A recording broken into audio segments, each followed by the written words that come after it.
The views and opinions expressed are those of the speakers and do not necessarily reflect the views of KTOO Public Media. This program may contain discussions that include terminology or perspectives that reflect different time periods, cultural contexts, or viewpoints that may not align with contemporary standards or expectations.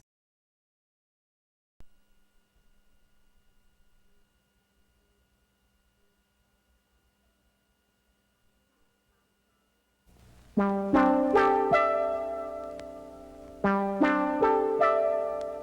me what you're making. Can't you tell? A unicorn. I wanted to write about Alaska. I decided I had good material for adventure stories for schoolboys, so my big problem was how to write and eat at the same time.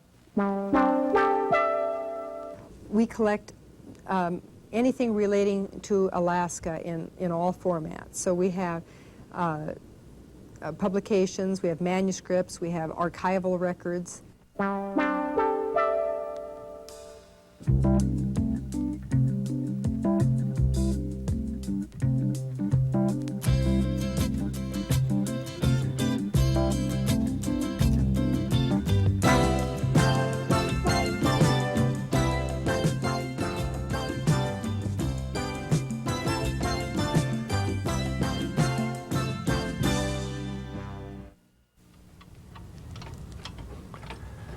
There are different ways to save swatches of our lives.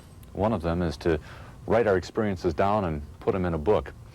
It's estimated there are 125 new books published each day, and each day there's almost 5 million books that are sold. Some of those books are about Alaska, written by Alaskans.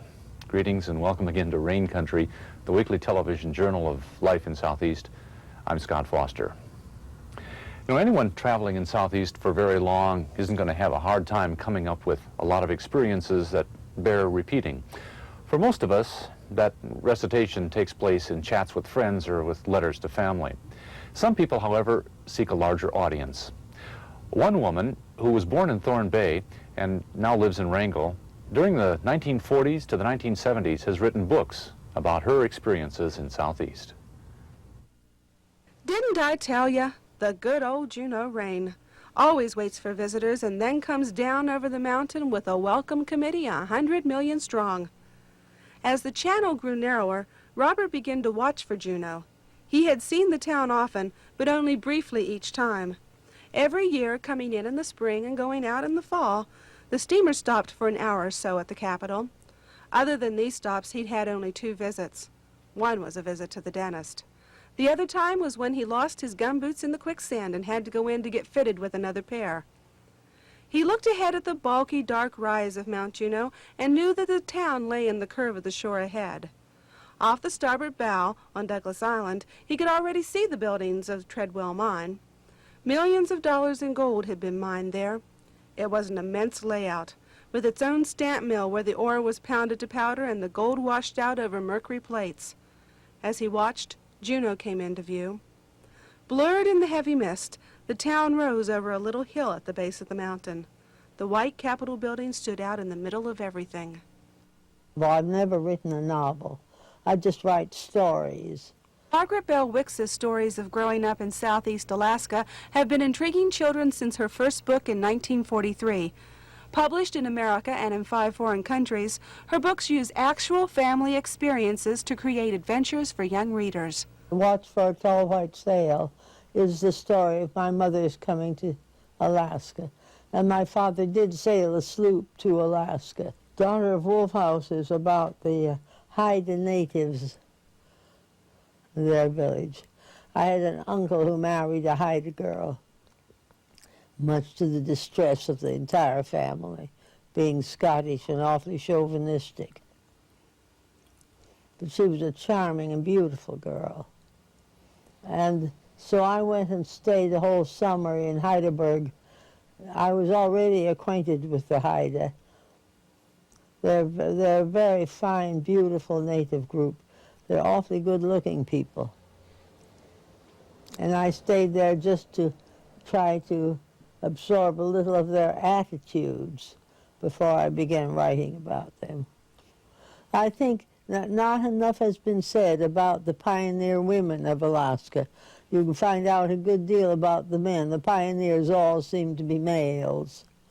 But the pioneer women were simply marvelous, like my mother, having her first babies alone out in the wilderness with no medical care or anything. I think the women pioneers of Alaska are marvelous women. They can do everything. They're so capable, and at the same time remain so feminine. I remember my mother, when I was real young, it was still the Victorian civilization, and the way she could step into the rowboat without showing her ankles, because it was bad taste to show one's ankles. And she could fling her nice long leg over the edge and this big long skirt going along with it. And she never stepped out of doors without a hat on. We used to go south every winter because my father said if we didn't go to school down there, we'd grow up to be savages. And so I went down to go to school, and we had a house in Seattle. Then every spring he'd come up about April to get the cannery ready. And then we'd come up as soon as school was out at the end of May. I just couldn't wait to get back to Alaska. Right from childhood, I've just loved it. I wanted to write about Alaska. I decided I had good material for adventure stories for schoolboys, so my big problem was how to write and eat at the same time. And I didn't want to put an extra burden on my family. My father had died then, and we didn't have any great amount of money. And see, I puzzled and puzzled about this. What can I do? And so one evening I came home from a lovely party and came in quite late. And I'd had a number of martinis, so my imagination was pretty good. And I began to think about this. Now, how do you write and eat at the same time? And it occurred to me, if you want to eat, you get near the food. And I've always been thought to be a fairly good cook. So I took a job with an English couple whom I knew, who lived in Los Gatos, south of San Francisco, as to do their cooking and nothing else but the cooking, no housework, just the cooking. And in that way, I not only earned a little money, very little money, because I did it very cheaply, but I got the book written. I'm very lucky in my writing. I have friends who are writers, and one of them advised me to send my typescript to his agent to find a publisher for it. He said every writer should have an agent because the agents know which publishers take what kind of writing. And so I did that. And one day my mother telephoned to me and said, "You've got a letter from those people. Shall I open it?" She always referred to my agent as those people.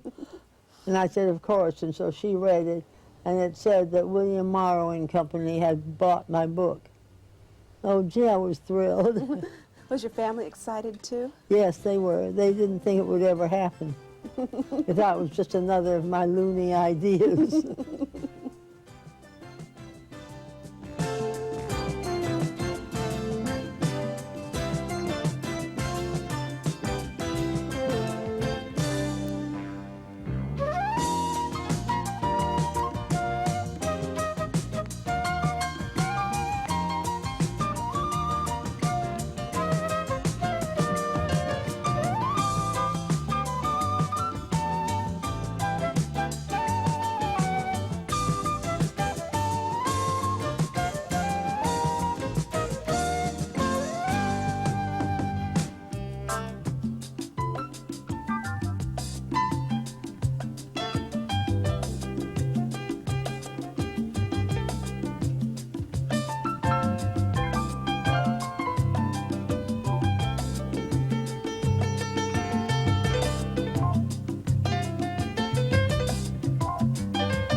While most libraries gather books, a specialized library in Juneau gathers history. Over the years, it served as a valuable tool for researchers seeking information about Alaska events. The Historical Library was founded by the U.S. Congress in 1900 as a federal library, and the governor was designated the person responsible for building and continuing the collection, which he did for many years, and then the curator of the Territorial Museum assumed the responsibility until a librarian was finally hired in the 1950s. At that time, then, the library was able to become more accessible for general public use. We collect anything relating to Alaska in all formats. So we have publications, we have manuscripts, we have archival records. This is a manuscript journal showing the Organic Act for the city of Sitka. And also there's a response here for General Davis, who was the commanding general for the military district in 1867.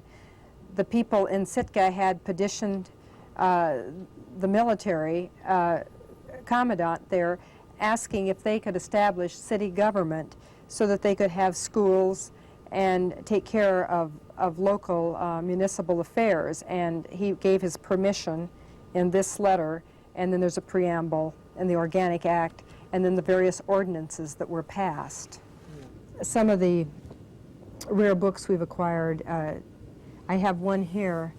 Choris was the painter and artist on the Kotzebue expedition, which was a Russian expedition around the world in 1815 to 1818. And he did some illustrations for the Kotzebue expedition. Then he put out his own series of drawings and paintings, and these are copper engravings that are very beautiful. And if anyone wants to study life in early day Alaska before photography was in vogue, we have to go back into early illustrations such as these. A guide to historical photographs in the Alaska State Library is one of our, I think, one of our best projects that we've done to date. It was a way of sharing about 8,000 photographs in the collection, and the Alaska Historical Commission provided a grant to help with the fishing project.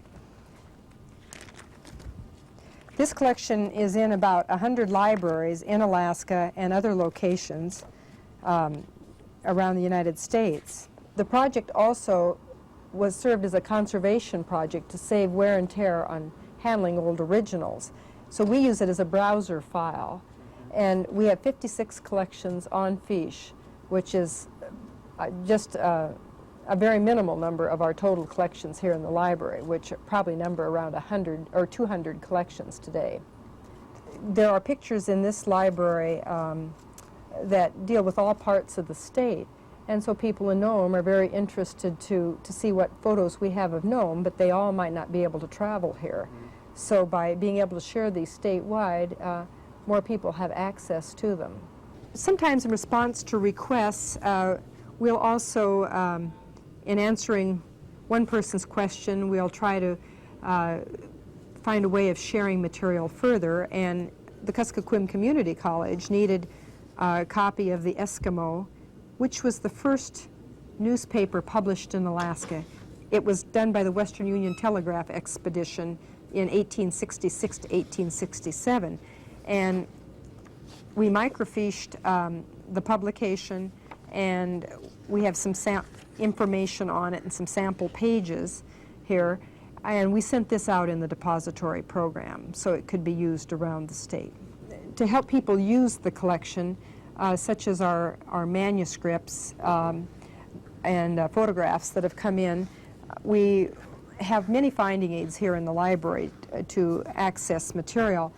If it's an important enough collection, we'll also put it out in published form for distribution to depository libraries. And Governor Park's niece donated his private papers and photographs, which are described in this finding aid. And then the Frances Noyes Muncaster papers is a very nice collection of a lady who was married to a Mr. Noyes, who was known as King of the Candle Mining District, and after his death, she eventually married a Mr. Muncaster from Haines. But she was a very petite, attractive young lady who really could take part in the pioneering frontier life. She was also a recorder for the Atlan Mining District.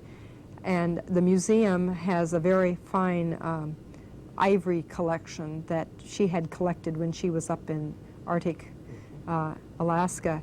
And those materials are also described in here. Probably one of our most important collections is the Alaska Packers Association records. There's all kinds of things in here, and it's probably been one of our best used collections. People are studying ethnic labor in the canneries, or history of the Star Fleet. They would take these large sailing vessels loaded with canning equipment and personnel up, and then the ship would stay in the harbor until the canning season was over, and there was the Chinese contracts where they'd bring up Chinese and different ethnic groups to work in the canneries.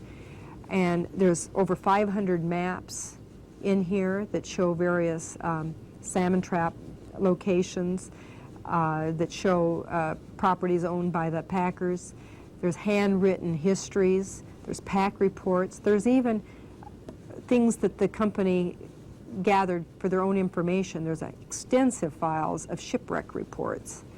So the collection can be used for many purposes, and we do have copies of the microfilm materials that can be loaned. I really enjoyed working with the Alaska Packers collection because it's a topic that we've seen so many questions come on, and to have that resource available here has been a tremendous help. And then again, another favorite of mine is the BIA records, because it provided some new resource material that we hadn't had before. But there's a lot of very important, wonderful things here.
While books, historic documents, old newspapers, and photos may capture slices of life and hold them for years, a different kind of art form doesn't last nearly as long. This kind of art has some unusual tools associated with it: shovels, saws, knives, forks, and hands. It also has some unusual requirements: cold weather and some snow. A group of 5 teams gathered at Eaglecrest, that's Juneau's ski area located up over the ridge, to take part in an art competition. Partly they were competing just for the fun of it, and partly to win a free trip to the Nationals to be held in Milwaukee. When the judging was completed, the team that had produced a likeness of a Tlingit chief won the free trip, and visitors to Eaglecrest won a new, if somewhat temporary, art gallery.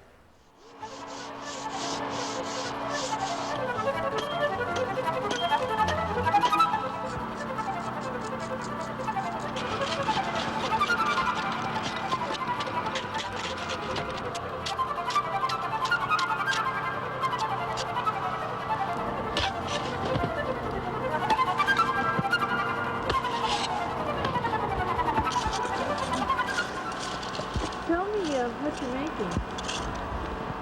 Can't you tell? A unicorn. That's what we want to make, is a unicorn, but that doesn't mean it'll come out as a unicorn. We're shooting for a unicorn. I guess it's supposed to be a giant snow crystal about 6 feet high, however high we can manage to get it. And inside over here, we're gonna have a person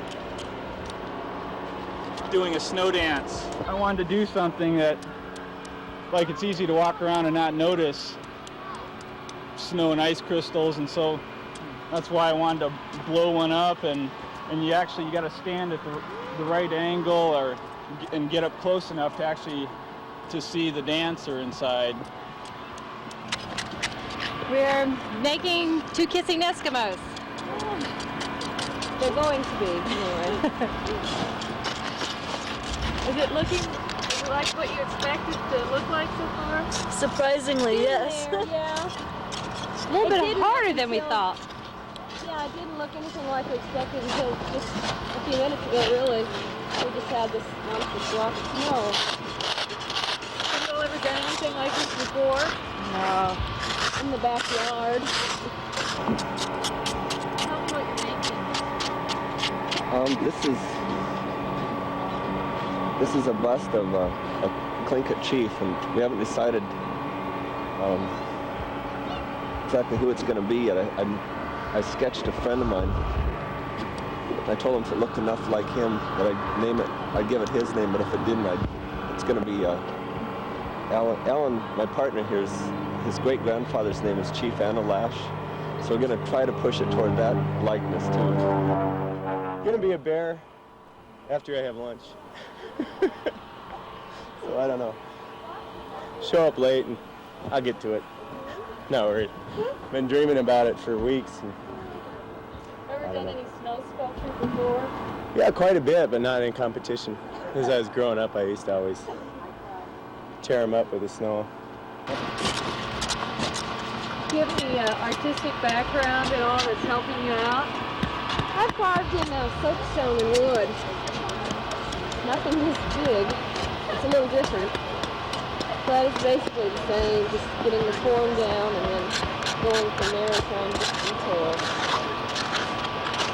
Did you do much pre-planning? We tried as much as we could. We really kind of just knew it was going to be learn as we go, and that's what we're doing. Learning as we go.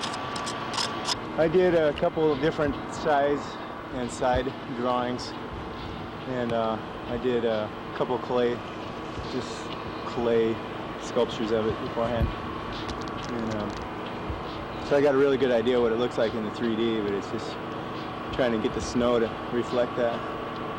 The first reason why he asked me to help him was because I'm into Tlingit art, and he wanted me to mainly do the headdress on it. I've never snow sculptured before, but, I thought I'd give it a try. Is this exactly what you expected it to be like, doing this? We didn't think it would take quite so long.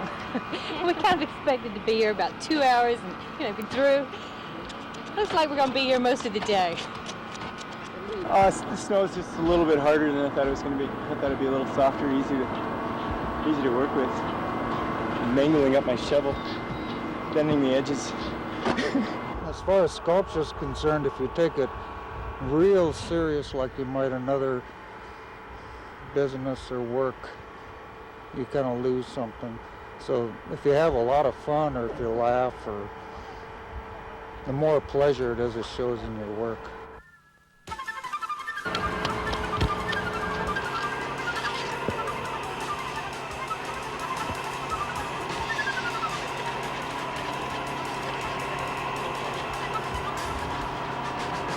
What do you think?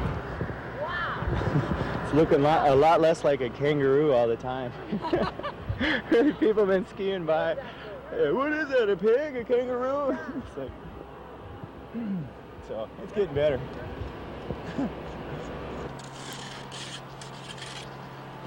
Well, Judd, what do you think of the finished product?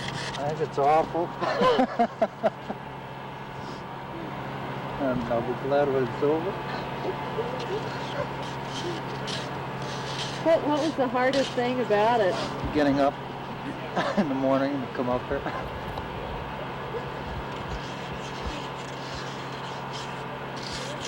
No, it's been a lot of fun.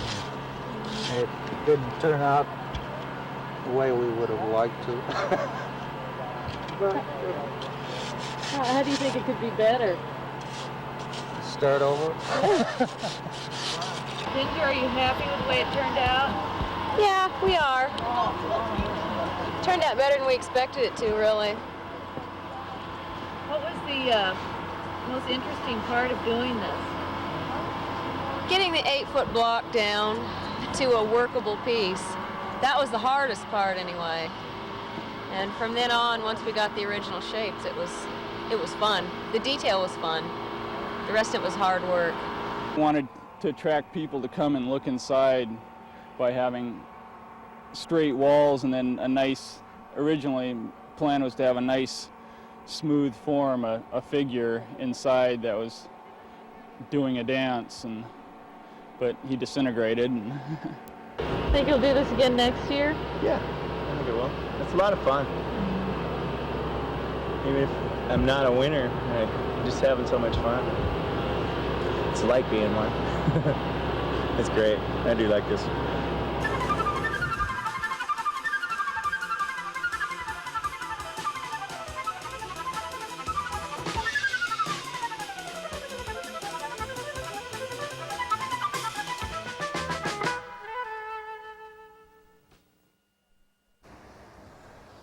Different slices of Southeast life preserved in books, historic documents, and even snow have been the ingredients of this week's chapter in our Rain Country Journal.